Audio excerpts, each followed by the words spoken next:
Hi welcome to இரவி. இன்னைக்கு ரொம்ப சிம்பிளான பட்டு பாவாடை சட்டை வந்து ஸ்டிச் பண்ணியிருக்கோம். ரொம்ப சிம்பிளான பேட்டர்ன் தான், எப்படி பண்ணியிருக்கோம் அப்படின்னு பார்க்கலாம். இந்த மெட்டீரியல் வந்து பட்டு பாவாடை சட்டைக்குனே இருக்கிற மெட்டீரியல் தான், சாரி எல்லாம் கிடையாது. ஸோ இதில் வந்து பீஸ் இருக்கு இல்லைங்களா, ஸ்கர்ட் பீஸ் இருக்கு இல்லைங்களா, அது அப்படியே வந்துட்டு ப்ளீட் வச்சாச்சு. ஸோ இதுதான் அந்த இது ஸ்கர்ட்டு. இது நல்ல ஒரு லைட் கலர், என்ன கலர்னா பிஸ்தா கிரீன் மாதிரி கொடுத்துருக்காங்க. பார்டர்லாம் நல்லா பெருசாக தான் இருக்கு.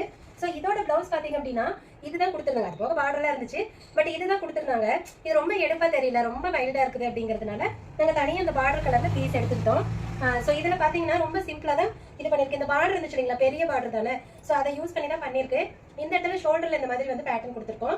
நெக் வந்து ரொம்ப சிம்பிளாக ஸ்வீட் கார்ட் ஷேப்பில் வந்து கொடுத்துருக்கு. ஹிப்புக்கு வந்து ஹிப் பெல்ட் மாதிரி ஸ்டிச் பண்ணியாச்சு, தனியெல்லாம் எதுவுமே இல்லை. ஸோ அவங்க சொன்னாங்க அது ஏதாவது மிஸ் பண்ணிடுறா நீங்கள், அதனால் அப்படியே தைச்சிருங்க அப்படின்னாங்க. ஸோ இந்த மாதிரி ஹிப் பெல்ட் மாதிரி ஸ்டிச் பண்ணியாச்சு.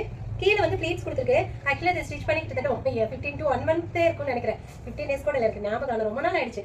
அவங்களும் வாங்கவே இல்லை, நானும் அதை வீடியோ எடுக்கவே இல்லை. அதனால இப்போதான் எடுக்கிறேன், கொஞ்சம் அயனிங் எல்லாம் வந்துட்டு கலந்து போச்சு. ஸோ இப்படிதான் வந்து பண்ணியிருக்கோம். ஸ்லீவ் பார்த்தீங்க அப்படின்னா பஃப் ஸ்லீவ் தான் வச்சிருக்கு.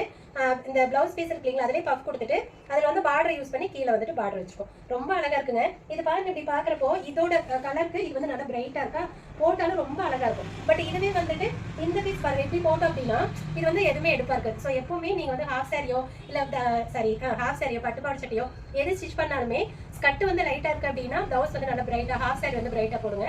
ஸ்கர்ட் நல்ல பிரைட்டா இருக்கு அப்படின்னா அதுக்கு நல்ல கான்ட்ராஸ்டா இருக்கிற மாதிரியான ஒரு கலர் வந்துட்டு பிளவுஸ்க்கு ஹாஃப் சாரிக்கு ட்ரை பண்ணுங்க, அப்பதான் அழகா இருக்கும். ரெண்டுமே செட்டிலான கலரா இருந்தால் கண்டிப்பா நல்லாவே இருக்காது. ஸோ கண்டிப்பா இந்த செட் வந்து உங்களுக்கு பிடிச்சிருக்கும் அப்படின்னு நினைக்கிறேன். பட்டு பாவாடை சட்டை பொறுத்த வரைக்கும் ஆரி ஒர்க் பண்ணியும் நம்ம வந்து ஸ்டிச் பண்ணி கொடுப்போம், இந்த மாதிரி பேட்டர்னும் வந்து ஸ்டிச் பண்ணி கொடுப்போம். என்னன்னா நீங்க இந்த மாதிரி மெட்டீரியல் எடுக்கிறத விட சாரியா எடுத்து கொடுக்குறீங்க அப்படின்னா பிளவுஸ்ல நீங்க என்ன மாதிரி பேட்டர்ன் வேணாலும் போடலாம். ஏன்னா இந்த ஸ்கர்ட்ல வந்து பீஸ் எல்லாம் கட் பண்ண முடியாது, ரொம்ப கம்மியா தான் இருக்கும். அப்ப இந்த ப்ளீட் எல்லாம் ரொம்ப கம்மியா வருமா, இன்னும் சொல்ல போனா இந்த பாப்பா ரொம்ப லீனா இருக்கிறவங்க, அதனால இந்த அளவுக்கு வந்திருக்கு. ஓரளவுக்கு பாடியா இருந்தாங்கன்னா கூட இது வந்து அவ்வளவு ப்ளீட்ஸ் வராது. ஸோ அப்போ சாரியா இருந்துச்சு அப்படின்னா நம்மளோட டேஸ்ட்டுக்கு தகுந்த மாதிரி நம்ம வந்துட்டு பேட்டர்ன் ஸ்டிச் பண்ணிக்கலாம். ஸோ அதுதான். ஸோ உங்க வீட்டு குட்டீஸ்க்கு அந்த மாதிரி எடுக்கிறீங்க அப்படின்னா நீங்க இந்த மாதிரி யோசிச்சு உங்களுக்கு எப்படி வேணுமோ அந்த மாதிரி எடுத்துக்கோங்க. ஒருவேளை உங்க குட்டீஸ்க்கு எங்ககிட்ட வந்து கஸ்டமைஸ் பண்ணணும் அப்படின்னா கீழே இருக்கிற வாட்ஸ்அப் நம்பர்ல கான்டாக்ட் பண்ணுங்க.